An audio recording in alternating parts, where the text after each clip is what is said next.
बाहर आई हैं। तकलीफ़ इस बात की भी है मुझे कि समय समय पर जिस तरीके से मेरे अपनों ने ही, और मेरे अपनों में कौन, जो मेरे पिता के जाने के बाद जिनको मेरे पिता की भूमिका में होना चाहिए, वो मेरी माँ के समान जो मेरी चाचियाँ हैं, वो लोग, उन लोगों ने जिस तरीके से समय समय पर मेरी माँ, मेरे परिवार को प्रताड़ित करने का काम किया, बातें ये तकलीफ़ देती हैं। ऐसे में कुछ समय पूर्व महत्वाकांक्षाओं के लिए, कभी राजनीतिक महत्वाकांक्षा तो कभी आर्थिक महत्वाकांक्षा, इससे पहले भी मुझे मेरी माँ को इन लोगों ने घर, पार्टी, सारी जगह से बेदखल करने का काम किया राजनीतिक महत्वाकांक्षाओं के लिए, केंद्र में मंत्री बनने के लिए। और आज मेरी बड़ी माँ को घर से बाहर कर रहे हैं आर्थिक महत्वाकांक्षाओं के लिए, संपत्ति पर अपनी दावेदारी पेश करने के लिए। कोई दिक्कत नहीं है, तब भी मैं उम्र में इनसे छोटा हूँ, तब भी सर झुकाकर मैंने इनकी बातों का सम्मान किया था। इनका जो फैसला था मैंने उसको अपने सर आँखों पर रखा। इन्होंने मुझे मेरे घर से निकाला, मुझे मेरी पार्टी से निकाल दिया, मेरे पिता की बनाई पार्टी का नामो निशान समाप्त कर दिया। जो आदरणीय चाचा जी ने कहा मैंने सब स्वीकार किया। पर आज जब मेरी माँ को भी आप इस तरीके से निकालेंगे, बेटा हूँ ना, तकलीफ़ तो होती है। इस तरीके से जब आप उनको बाहर निकाल देते हैं, उनकी उम्र अब वो नहीं है, शारीरिक तौर पे भी अब वो इतनी मजबूत नहीं है कि वो इन बातों को झेल पाएँ। जिस तरीके से उनको सदमा लगा, ऑक्सीजन चढ़ा, पानी की बोतलें चढ़ी। मैं मान रहा हूँ संपत्ति पे है भाई, आपका भी हक है, आप कर लीजिए ना अगर आपको बंटवारा ही करना है। मैं कहाँ मना कर रहा हूँ, मैं होता कौन हूँ मना करने वाला। मेरे पिता के जाने का सब आप ही हैं उस परिवार में, उनकी पीढ़ी के आप ही हैं, आप ही को ही सब करना है। अगर आपको लगता है कि परिवार में बंटवारा कर देना चाहिए, कर दीजिए, बता दीजिए सारी संपत्ति। आपके पास तो बहुत है, नामी बेनामी सब आपके पास संपत्तियाँ हैं।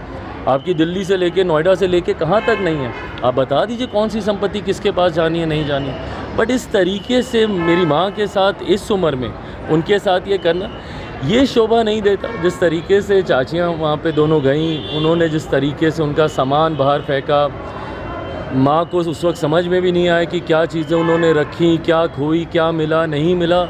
एकदम उनको समझ में ही नहीं आ रहा कि उनके साथ, और स्वाभाविक है, दशकों से वो वहाँ पे रह रही, आज से थोड़ी रह रही, दशकों से वो वहाँ पे रह रही। और जिस तरीके से ग्रामीणों में भी जो उनके साथ, माँ के साथ लंबे समय से रहे, उनमें जिस तरीके से आक्रोश है। ताजुब तो मुझे यहाँ तक भी हुआ कि जिस तरीके से ग्रामीणों के द्वारा जानकारी दी गई, क्योंकि मुझे जानकारी में तो मेरे भी था कि हमारी चाची जो हैं वो सरकारी उसमें स्कूल में नौकरी, शिक्षक के रूप में उनका एक लंबा कार्यकाल रहा।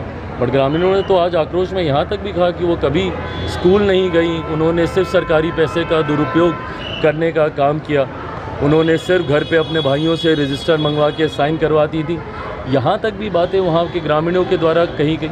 बहरहाल मेरा बस इतना कहना है कि अगर कोई भी ऐसी बातें हैं, मैंने उस वक्त भी ये कहा था 2021 में भी जब पार्टी परिवार टूटा था, कि घर की बातें हैं घर में बैठ के की जा सकती। उज्जवल भविष्य के लिए एक प्रयास है यूसी मैथ्स। यूसी मैथ्स बच्चों के बेसिक स्किल्स को शार्पन करने में काम कर रहा है। UC maths is a abacus based whole brain development programme जो 5 से 13 साल के बच्चों के लिए है। Our first branch is Kids Temple School, Kachori Gali, Patna City, and second branch is Manoranjan Panchayat Bhavan, Chanital, Pachim Darwaja, Patna City, and our contact number is 7903433032. अटूट विश्वास, शुद्धता का एक अनमोल रिश्ता, खूबसूरती का। जगमोहन लाल शिवरत्न लाल ज्वेलर्स 105 वर्षों से आपके भरोसे का प्रतीक। गोल्ड और डायमंड के अति सुंदर मन लुभावन गहनों के साथ हमारे यहाँ है हैंडक्राफ्टेड ज्वेलरी, सिल्वर ज्वेलरी एवं स्टोन्स की संपूर्ण रेंज।